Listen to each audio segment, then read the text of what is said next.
వార్తలు ముగించే ముందు ముఖ్యాంశాలు మరోసారి. దగ్గుబాటి వెంకటేశ్వరరావు రచించిన ప్రపంచ చరిత్ర పుస్తకావిష్కరణలో పాల్గొన్న ముఖ్యమంత్రి నారా చంద్రబాబు నాయుడు.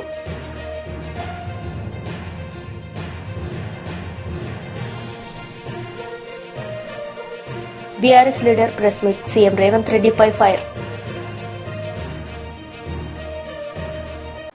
ముఖ్యమంత్రి రేవంత్ రెడ్డిని జూబ్లీహిల్స్ నివాసంలో వరంగల్, ఖమ్మం, నల్గొండ ఉపాధ్యాయ నియోజకవర్గం నుంచి శాసన మండలికి ఎన్నికైన పింగళి శ్రీపాల్ రెడ్డి మర్యాదపూర్వకంగా కలిశారు. ఉపాధ్యాయుల సమస్యల పరిష్కారానికి కృషి చేస్తున్న ప్రజాప్రభుత్వానికి సహకరిస్తామని ముఖ్యమంత్రి గారికి తెలిపారు. ఈ ఎన్నికల్లో విజయం సాధించిన శ్రీపాల్ రెడ్డికి ఈ సందర్భంగా ముఖ్యమంత్రి అభినందనలు తెలియజేశారు. దగ్గుబాటి వెంకటేశ్వరరావు రచించిన ప్రపంచ చరిత్ర పుస్తకావిష్కరణలో పాల్గొన్న ముఖ్యమంత్రి నారా చంద్రబాబు నాయుడు ఈ సందర్భంగా ఆయన ప్రసంగించారు. మైండ్ స్టిమ్యులేట్ అవుతుంది, హ్యాపీగా వచ్చి నిద్రపోతాను.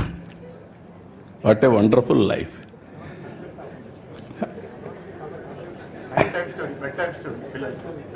పిల్లలకి అది కూడా చెప్పాడు, నేను మర్చిపోయాను.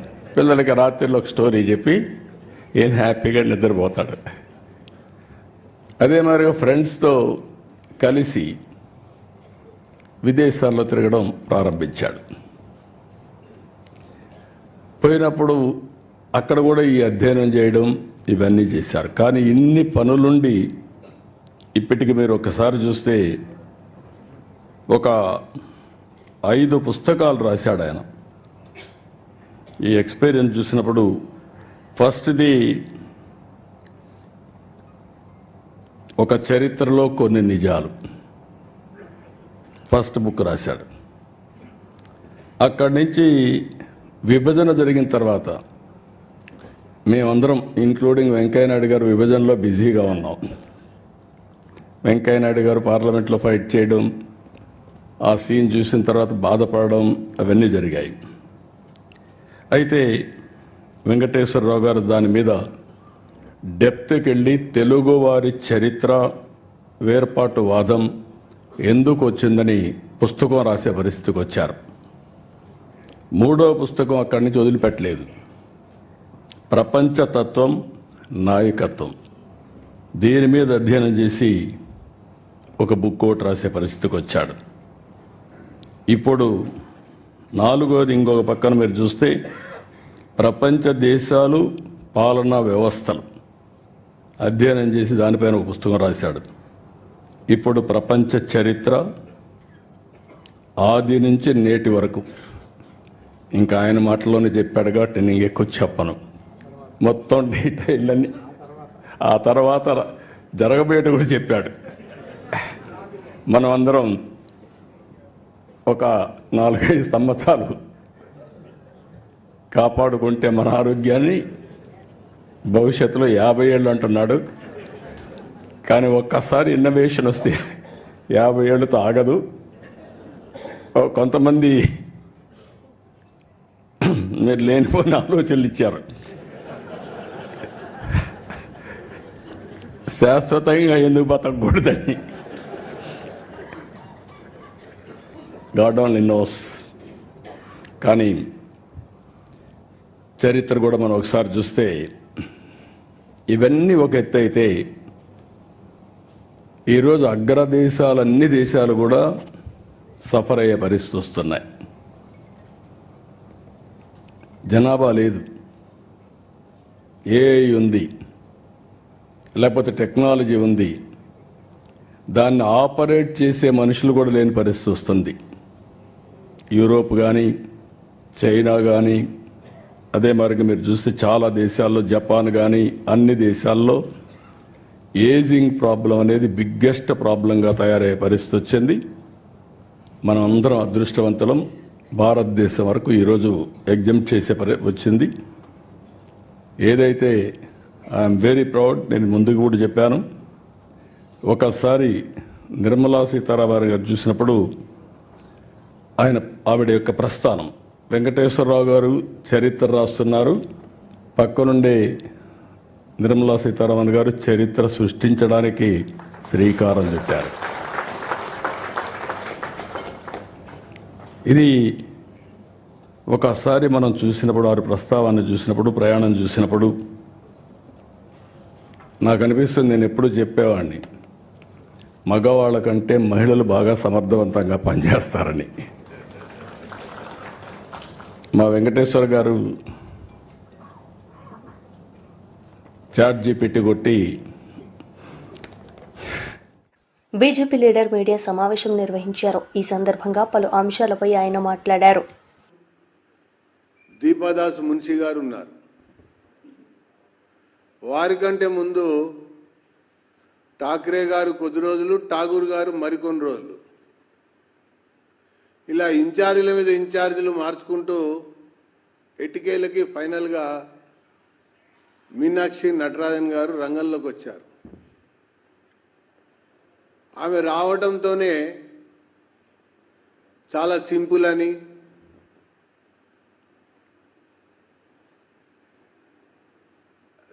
మన ఫ్లెక్సీలు పెట్టద్దంది అని, సూట్ కేసులు మోయొద్దంది అని, ఇట్లా రకరకాలుగా వార్తలు, కథనాలు వచ్చాయి. అసలు ఎవరి సూట్ కేసు వాళ్ళు మోస్తే వార్త ఏంది అసలు? ట్రైన్లో వస్తే ఏంది, ప్లేన్లో వస్తే ఏంది, వార్త ఏంది అసలు? కానీ వచ్చిన తర్వాత ఆమె మాట్లాడినటువంటి మాటలు, మీనాక్షి మాట్లాడినటువంటి మాటలు నేను గమనించింది, నాకు అర్థమైంది. ఎగ్జిబిషన్ గ్రౌండ్స్లో ఒక పెద్ద జాతీయ సమావేశంలో పాల్గొని ప్రసంగిస్తూ మీనాక్షి మాటలు రాష్ట్ర ప్రభుత్వాన్ని తప్పుపట్టేవిగా ఉన్నాయి. మేధా పాట్కర్తో కలిసి పాల్గొన్నటువంటి కార్యక్రమంలో ఆమె మాట్లాడుతూ మూసీ బాధితులని మేధా పాట్కర్ లాంటి వ్యక్తిని కలవనీయకుండా ప్రభుత్వం చేయటం మంచి పని కాదు అని పేర్కొంది. అంటే ప్రభుత్వాన్ని తప్పుపట్టింది. ఆ తర్వాత అదే ప్రసంగంలో ప్రసంగిస్తూ ప్రభుత్వాలు పీపుల్స్ ఏజెండాగా ముందుకు పోవాలని పేర్కొంది. అంటే ఈ రాష్ట్రంలో నడుస్తున్నటువంటి ప్రభుత్వం పీపుల్స్ ఏజెండాతో పోవటం లేదని చెప్పని ఆమెనే స్పష్టంగా మాట్లాడినట్టుంది. తర్వాత ఇంకొక మాట కూడా మాట్లాడింది,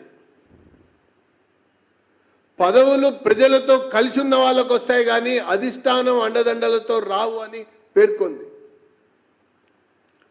అంటే ఇప్పటి వరకు అధిష్టానం అండతోనే పదవులు వస్తున్నాయి అన్నట్టుగా అర్థం వచ్చింది కూడా. మీనాక్షి మాటలు, మీనాక్షి నటరాజన్ నటనలు తెలంగాణ ప్రజలకి మొదటి వారం రోజుల్లోనే అర్థమైంది అని చెప్పని పేర్కొంటా ఉన్నా. మీనాక్షి మాటలకు ఒక న్యాయం, మల్లన్న మాటలకి మరొక న్యాయం అన్నట్టుగా కాంగ్రెస్ యొక్క ప్రభుత్వ విధానం పార్టీలో చాలా స్పష్టంగా బయటపడ్డదని చెప్పని నేను తెలియజేస్తున్నా. ఇక పోతే శాసన మండలి ఎన్నికలు. కాంగ్రెస్ ప్రభుత్వం రాష్ట్రంలో ఏర్పడ్డ తర్వాత 3/4 area went to polls. That too, educated, qualified, employed, state and teachers community voted.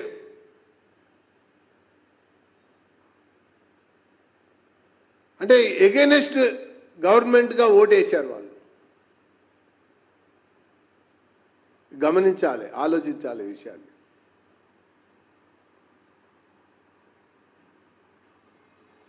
ఈ యొక్క తీర్పుతోనూ అర్థమవుతున్నటువంటి విషయం ఏంటంటే neither class Nar mass is happy with this government అనేది చాలా స్పష్టంగా అర్థమైంది. ఇంకా విషయం లోపలికి వెళ్తే కాంగ్రెస్ ప్రభుత్వం మాటలు, అందిస్తున్న మూటలు, నాయకుల యొక్క ముఠాలు చెల్లవు అన్నటువంటి ఒక తీర్పు ఈ ప్రభుత్వానికి, ఆ పార్టీకి చెంపపెట్టులాగా ఉంది. 14 నెలల తర్వాత జరిగినటువంటి ఒక ఎన్నిక ఇది.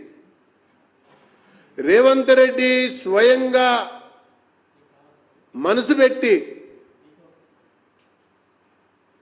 ఎన్నికల ప్రచారంలో పాల్గొన్నాడు.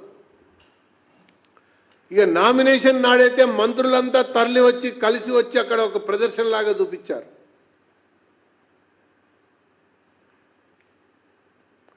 కానీ ప్రజల తీర్పు మాత్రం భిన్నంగా ఉంది. మేధావులు మేల్కొన్నారు. ఈ ప్రభుత్వ చర్యలతో ఉపాధ్యాయులు ఉలికిపడ్డారు. పట్టభద్రులు కమలానికే పట్టం కట్టాలని నిర్ణయించారు.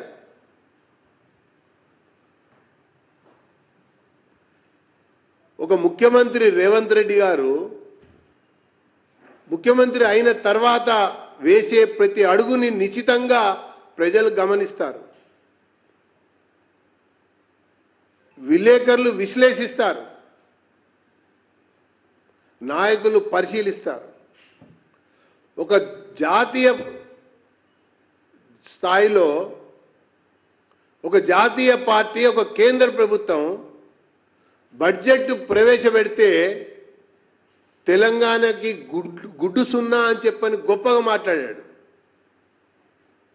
ఈయన మాట్లాడినటువంటి మాటకి బుద్ధి చెప్పే విధంగా తీర్పిచ్చారు. మరొక వైపున భారత ప్రధాని నరేంద్ర మోడీ గారు సాధారణ మధ్యతరగతి కుటుంబాలకు సంబంధించిన విషయంలో 12 లక్షల ఆదాయంపై పన్ను బీఆర్ఎస్ లీడర్ మీడియా సమావేశం నిర్వహించారు. ఈ సందర్భంగా పలు అంశాలపై ఆయన మాట్లాడారు. 55,000 ఉద్యోగాలు ఇచ్చడం, గత బీఆర్ఎస్ సర్కార్లో కేసీఆర్ గారితో ఒక్క ఉద్యోగం కూడా ఇవ్వలేదని మొన్న స్వయంగా రాష్ట్ర ముఖ్యమంత్రి రేవంత్ రెడ్డి గారే వనపర్తి సభలో మాట్లాడడం, ఇది చాలా ఆశ్చర్యానికి గురి చేస్తూ ఉన్నది. దాని మీద నేను గతంలో అనేక సందర్భాల్లో ఇదే వేదిక ద్వారా మా నాయకులు కేటీఆర్ గారు కావచ్చు, హరీష్ రావు గారు కావచ్చు, అనేక సందర్భాలలో ప్రతి నాయకుడు అసెంబ్లీ సాక్షిగా చెప్పిన సందర్భం కూడా ఉంది. గత బీఆర్ఎస్ సర్కార్లో ఎన్ని ఉద్యోగాలు ఇచ్చినామనే విషయం. అయినా కూడా ఒక అబద్ధాన్ని పదే పదే మాట్లాడితే అది నిజమైపోతుందని చెప్పి ఇవాళ కాంగ్రెస్ అనుకుంటా ఉన్నట్టున్నది. సో దాన్ని చెప్తా ఉన్నారు కాబట్టి గతంలో ఒక విద్యార్థి నాయకునిగా పనిచేసిన నేను ఇవాళ అశోక్ నగర్లో ఉన్న నిరుద్యోగ జేఏసీ మిత్రులు వీరంతా కూడా అరే ఇయని ఉద్యోగాలను ఇచ్చుకుంటా ఉన్నారు, అసలు వాళ్ళు ఇచ్చిన ఉద్యోగాలు ఏంది, నిరుద్యోగులకి ఏం చెప్పిండ్రు. సో వీటన్నిటి మీద తప్పకుండా ఈ రాష్ట్ర ప్రజలకు, ముఖ్యంగా మా నిరుద్యోగ యువతకు తెలుసు. మళ్ళొకసారి గుర్తు చేయాల్సిన బాధ్యత ఒక పార్టీ కార్యకర్తగా మా పైన ఉంది కాబట్టి డెఫినెట్గా అందుకనే ఈరోజు ఈ వేదిక ద్వారా వాస్తవాలను, నిజాలను ఇవాళ చెప్పదలుచుకుంటున్నాం. కాబట్టి ఈ సందర్భంగా ఈ యొక్క ప్రెస్ మీట్లో నరేందర్ గారు, అదేవిధంగా నిఖిల్, అదేవిధంగా మన నిరుద్యోగ జేఏసీ దామోదరు, మనోజు, వీరందరూ కూడా ఇలా పార్టిసిపేట్ అవుతూ ఉన్నారు. ముఖ్యంగా ఈ రాష్ట్ర ప్రభుత్వం నిరుద్యోగుల విషయంలో పచ్చి మోసం, దగ పదే పదే చేస్తూ ఉన్నారు. ఒకసారి చెప్పినట్టే ఓకే, కానీ ఎప్పుడు ఏ వేదికనైనా వాడుకుంటూ ఇవాళ ఆ వేదిక ద్వారా మేము 55,000 ఉద్యోగాలు ఇచ్చినాము, 55,000 ఉద్యోగాలు ఇచ్చినామని చెప్పి మరి ఈ యొక్క రాష్ట్ర ముఖ్యమంత్రి గారే స్వయంగా అబద్ధాలు వల్లివేయడము, ఇది నిజంగా సిగ్గుచేటైన విషయం. ఇవాళ మేము స్టేట్గా ఈ రాష్ట్ర ప్రభుత్వాన్ని అడగదలుచుకున్నాం. ఆనాడు మీరు అసెంబ్లీ ఎన్నికల సందర్భంగా నాడు అశోక్ నగర్లో ఉన్న యువతను రెచ్చగొట్టి ఎన్నికల్లో బస్సులు పెట్టి ఎన్నికల్లో వాళ్ళని వాడుకొని అధికారంలోకి వచ్చిన తర్వాత విస్మరించి మీరు సంవత్సరానికి 2 లక్షల ఉద్యోగాలని చెప్పిండ్రు. మీరు మీ మేనిఫెస్టోలో స్వయంగా చెప్పిండ్రు. హైదరాబాద్ యూత్ డిక్లరేషన్లో సంవత్సరానికి 2 లక్షల ఉద్యోగాలు ఇస్తామని చెప్పి ఆనాడు మేనిఫెస్టోలో పెట్టిండ్రు. ఆనాడు నిరుద్యోగ యువతను మీరు ఎన్నికల కోసం వాడుకున్నారు. వాడుకున్న తర్వాత ఏ ఒక్క హామీని కూడా ఇప్పటివరకు నెరవేర్చలేదు. మీరు నెరవేర్చకపోగా పైపెచ్చు అబద్ధాలను పదే పదే ప్రచారం చేస్తూ మళ్ళీ గత బీఆర్ఎస్ సర్కార్ మీద కేసీఆర్ గారి మీద నెపం నెట్టి ఒక్క ఉద్యోగం కూడా ఇవ్వలేదని చెప్పి అది మోరా ముఖ్యమంత్రి గారు. మీరు ఒక రాష్ట్ర ముఖ్యమంత్రిగా ఉన్నారు. ఒక ముఖ్యమంత్రిగా ఉండి ఇట్లా అబద్ధాలు మాట్లాడచ్చా? ఇవాళ వీరిచ్చిన మాటలు నేను మళ్ళీ గుర్తు చేస్తూ ఉన్నాను. ఆనాడు ఏం చెప్పిండ్రు మీరు యూత్ డిక్లరేషన్లో? మొదటి ఏడాదిలోనే 2 లక్షల ప్రభుత్వ ఉద్యోగాల భర్తీ అన్నారు. మొదటి ఏడాదిలోనే SC ST BC minority backlog పోస్టుల భర్తీ అన్నారు. ప్రతి ఏడాది జూన్ 2 నాటికి అన్ని శాఖల్లోని జాబ్ క్యాలెండర్ ప్రకటించి సెప్టెంబర్ 17 లోపు నియామకాలు పూర్తి చేస్తా అన్నారు. చేసిండ్రా? నిరుద్యోగ యువతకు ఉద్యోగ ఉపాధి అవకాశాలు కల్పించే వరకు ప్రతి నెల 4,000 నిరుద్యోగ భృతి చెల్లింపు అన్నారు. చేసిండ్రా? ఎంత మోసం, ఎంత దగ! ఇవన్నీ అయినాయా?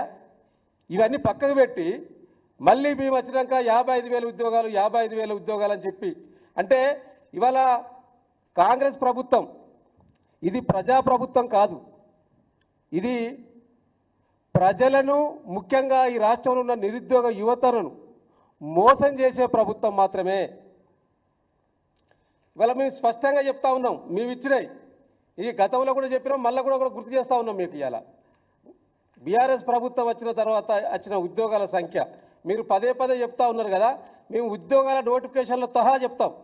ఇది మీరు ఎక్కడికైనా చర్చకు సిద్ధం. మీరు సిద్ధం అంటే మేము కూడా సిద్ధంగా ఉన్నాం. ఎక్కడికి వచ్చారో మాట్లాడతాం దీని మీద. ఇవాళ గత ప్రభుత్వం ఇచ్చిన నోటిఫికేషన్లో మేము చాలాసార్లు చెప్పినాం, మళ్ళీ చెప్తా ఉన్నాం. గత ప్రభుత్వం బీఆర్ఎస్ సర్కార్ హయాంలో ఇచ్చినాయి 2,32,308 ఉద్యోగాలకు ఆర్థిక శాఖ అనుమతి తీసుకుంటే దాంట్లో నోటిఫై చేసినాయి 2,02,735 ఉద్యోగాలకు మేము నోటిఫై చేసినాం. అందులో సెలక్షన్ ప్రాసెస్ అయ్యి నియామక పత్రాలు ఇచ్చింది 1,60,083 ఉద్యోగాలు. మిగతా కొన్ని కారణాల వల్ల, అంటే కోర్టు కేసులు కావచ్చు, అదేవిధంగా ఈ యొక్క ఎలక్షన్ కోడ్ వల్ల కావచ్చు, 42,652 ఉద్యోగాలు వివిధ కారణాల వల్ల మిగిలిపోయినాయి. వాటికి ఆల్రెడీ ఎగ్జామ్స్ నిర్వహించినాం, రిజల్ట్ ఇచ్చినాం. ఇవాళ వాటికి మీరు నియామక పత్రాలు ఇచ్చి సెల్ఫ్ డబ్బాలు కొట్టుకుంటూ మందికి పుట్టిన బిడ్డలు మా బిడ్డలే అంటూ ఇవాళ డబ్బాలు కొట్టుకుంటున్నది మీరు. ఇవాళ నేను స్పష్టంగా చెప్తున్నాను, ఇది మీకు కూడా మీడియాకు పంపిస్తాను. నేను ఎప్పుడు నోటిఫికేషన్ వచ్చింది, ఎప్పుడు ఉద్యోగాలు ఇచ్చినాం, మీరు వచ్చినాక నియామక పత్రాలు ఎప్పుడు ఇచ్చారు అనేది నేను చెప్తాను. జస్ట్ ఒక 2 ఎగ్జాంపుల్ చెప్తాను నేను మీకు. ఇవాళ స్టాఫ్ నర్సుకు సంబంధించి 2022 డిసెంబర్లో ఇచ్చినాం. ఎగ్జాము 23/8 పెట్టినాం. 6,956 ఉద్యోగాలు. జనవరి 31 మీరు నియామక పత్రాలు ఇచ్చారు ప్రజాపాలనలో. ఇంకొక ఎగ్జాంపుల్ చెప్తాను నేను. పోలీస్ కానిస్టేబుల్ 17,805 ఉద్యోగాలు. మేము ఇచ్చిన నోటిఫికేషన్ 25వ తారీఖు 4వ నెల 2022లో ఇచ్చినాం. ఎగ్జామ్ డేట్ ఎప్పుడు పెట్టినామంటే మేము 28వ తారీఖు 8వ నెల 2022 సంవత్సరంలో ఎగ్జామ్ పెట్టినాం పోలీస్ కానిస్టేబుళ్లకు. ఆల్రెడీ మీకు కావాలంటే వాళ్ళు ఇప్పుడు ట్రైనింగ్లో ఉన్నారు. 17,000 మంది పోలీస్ కానిస్టేబుల్ ప్రజెంట్ ట్రైనింగ్లో ఉన్నారు. మీరు పోయి అడగచ్చు, మీరు మీడియా మైక్ పెట్టవచ్చు. నోటిఫికేషన్ ఇప్పుడు. మాజీ మంత్రి అంబటి రాంబాబు మీడియా సమావేశం నిర్వహించారు. ఈ సందర్భంగా పలు అంశాలపై ఆయన మాట్లాడారు. దాఖలాలు లేవు. బడ్జెట్ను పరిశీలిస్తే అన్ని అరకొరగా ఇచ్చారు. కొన్నిటికి అసలు కేటాయింపులు కూడా ఇవ్వకోకుండా మేము సూపర్ 6ను అమలు చేయబోతున్నాం అనేటువంటి మాట మాట్లాడుతూ ఉన్నారు.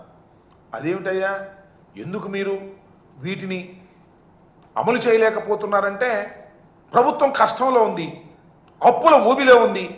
జగన్మోహన్ రెడ్డి గారు అప్పులు చేసిపోయారు, అందువల్ల మేము చేయలేకపోతున్నాం అనేటువంటి మాట 5 సంవత్సరాలు పరిపాలన చేసినటువంటి వైఎస్ఆర్ కాంగ్రెస్ పార్టీ మీద, జగన్మోహన్ రెడ్డి గారి మీద వంక చూపటమో బురద జల్లి వెళ్ళటమో చేసేటటువంటి ప్రయత్నం చేస్తున్నారు చేతగాని చంద్రబాబు నాయుడు గారని ఈ సందర్భంగా నేను చెప్పదలుచుకున్నాను. అప్పుల విషయానికి వచ్చినప్పుడు చాలా తిప్పలు పడతా ఉన్నారు చంద్రబాబు నాయుడు గారు కుమారుడు రకరకాలుగా చెప్తున్నారు అప్పుల గురించి.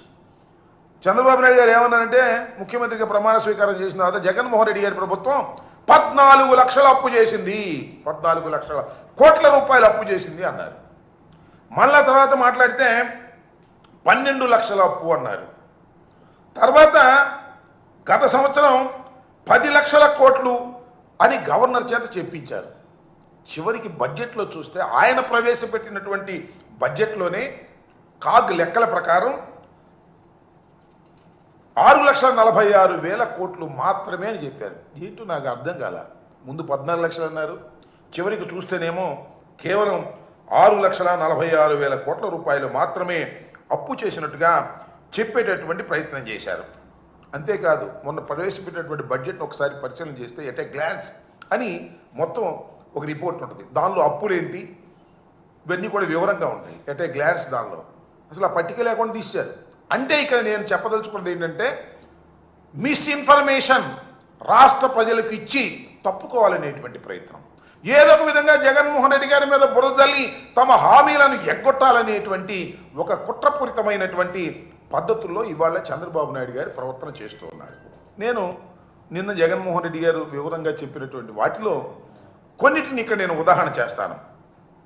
ఆడబిడ్డ నిధి అని 1,500 రూపాయలు ఇస్తామన్నారు. అందరికీ గుర్తుండే ఉంటుంది.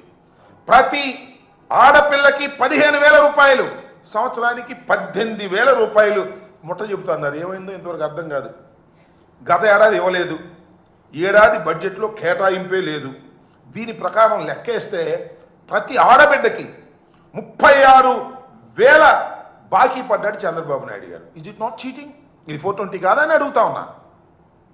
36,000 ప్రతి అర్హత కలిగినటువంటి బాలికకు 36,000 రూపాయలు ఇవాళ రాష్ట్రంలో అప్పు పడినటువంటి వ్యక్తి నారా చంద్రబాబు నాయుడు గారు ఎగ్గొట్టేటువంటి ప్రయత్నం చేస్తున్నాడు. This is also cheating. ఈ చీటింగ్ అని అడిగితే దానికి మాత్రం సమాధానం చెప్పరు. అంతేకాదు, నిరుద్యోగ భృతి 3,000 ఇస్తా ఉన్నారు. ఏడాదికి ఎంత ఇవ్వాలి? ఒక్కొక్కరికి 36,000 రూపాయలు ఇవ్వాలి. గత ఏడాది ఇవ్వలేదు.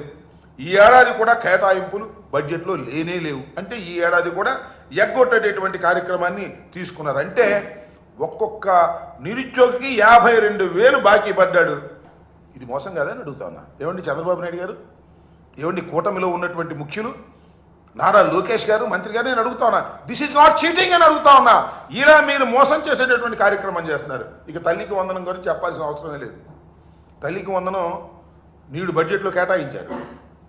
500 కోట్లు ఎంతో కేటాయించారు. ప్రతి పిల్లవాడికి, తల్లికి కాదు, ప్రతి పిల్లవాడికి జగన్మోహన్ రెడ్డి గారు అయితే 2 పిల్లలున్నా 3 పిల్లలున్నా తల్లికి 15,000 రూపాయలు ఇచ్చాడు.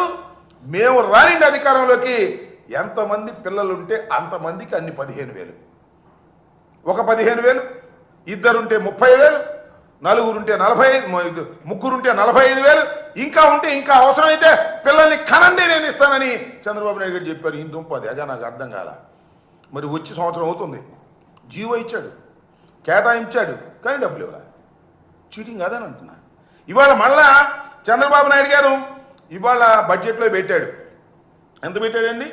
8,278 కోట్లు పెట్టాడు. ఇస్తాడో ఎవడో, పోయినసారి పెట్టాడు, ఎగ్గొట్టాడు. ఈసారి ఇస్తాడో ఎవడో తెలియదు. 8,278 కోట్లు పెట్టాడు. అసలు కావాల్సింది ఎంత లెక్క చూస్తే? లెక్కలన్నీ కూడా ప్రభుత్వం దగ్గర ఉన్నాయి, ప్రజలకు అందరికీ తెలుసు. 13,050 కోట్ల రూపాయలు ఇవ్వవలసినటువంటి అమ్మఒడికి, అదే వందనం, తల్లికి వందనం, వాళ్ళ పేరులో తల్లికి వందనానికి 8,278 కోట్లు పెట్టాడు. అవి కూడా ఇస్తాడో ఇవ్వడో తెలియదు.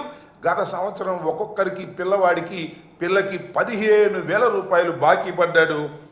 దీన్ని ఏమంటారు? మోసం అంటారా? గత సంవత్సరం మోసం చేశారు, ఈ సంవత్సరం కూడా మోసం చేయడానికి సిద్ధంగా ఉన్నారు. బడ్జెట్లో పెట్టారు కేటాయింపు, ఇస్తారో ఇవ్వరో తెలియదు. ఈ రకంగా మోసం చేసేటటువంటి పరిస్థితి. ఇంకా రైతుల సంగతికి వస్తే నేను మనవి చేస్తున్నా, అన్నదాత సుఖీభవ పేరు పెట్టాడు. రైతు భరోసా తీసేసి 20,000 ఇస్తా ఉన్నారు. ఏది? ఇంతవరకు లేదు. కేవలం సెంట్రల్ గవర్నమెంట్ ఇచ్చేటటువంటి అది ఇస్తున్నారు, కానీ చంద్రబాబు నాయుడు గారు ఇవ్వవలసినటువంటి 20,000 మాత్రం ఇవ్వనటువంటి దౌర్భాగ్యమైన పరిస్థితి ఏర్పడింది. ఇది కూడా మోసమా కాదా చెప్పమని మనం చేస్తున్నాం. అలాగే ఎస్సీ ఎస్టీ మైనారిటీలకు 50 ఏళ్ళు నిండితే పెన్షన్ ఇస్తామని చెప్పారు. 4,000 చొప్పున 48,000 ఇవాళకి వాళ్ళు ఇవ్వాల్సింది ఎగ్గొట్టేశారు. 48,000 ప్రతి ఎస్సీ ఎస్టీ మహిళకి బాకీ పడినటువంటి సందర్భాన్ని మనం సరే ఉచిత బస్సు అని చెప్పాల్సిన అవసరమే లేదు. ఉచిత బస్సు లేదు, ఏమీ లేదు. మహిళలకి ఏం ఉచిత బస్సు ఇస్తాం, మీరు ప్రయాణం చేయొచ్చు అన్నారు, అది చేయలేదు. దానికి 3,000 కోట్లు కేటాయించాలి, బడ్జెట్లో లేదు. ఇది మోసం కాదని అడుగుతా ఉన్నా. ఇక దీపం పథకం సంగతి చూడండి. మొన్న దీపం పథకం దీపావళి రోజున ప్రారంభించారు. ఎంతండి మొత్తం ఖర్చు కావాల్సింది? 3,900 కోట్ల రూపాయలు. కేవలం ఎంత ఇచ్చారు? పోయినసారి 865 కోట్ల రూపాయలు ఇచ్చారు. ఇవాళ 2,000. ఈ వార్తలు ఇంతటితో సమాప్తం. తిరిగి ప్రసారమయ్యే వార్తల్లో మళ్ళీ కలుద్దాం. అంతవరకు సెలవు. నమస్తే.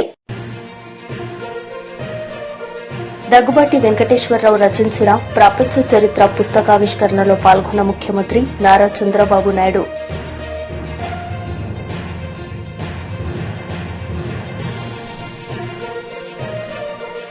BRS leader press meet. CM Revanth రెడ్డిపై ఫైర్. నమస్కారం. వార్తలకు స్వాగతం. ముందుగా ముఖ్యాంశాలు.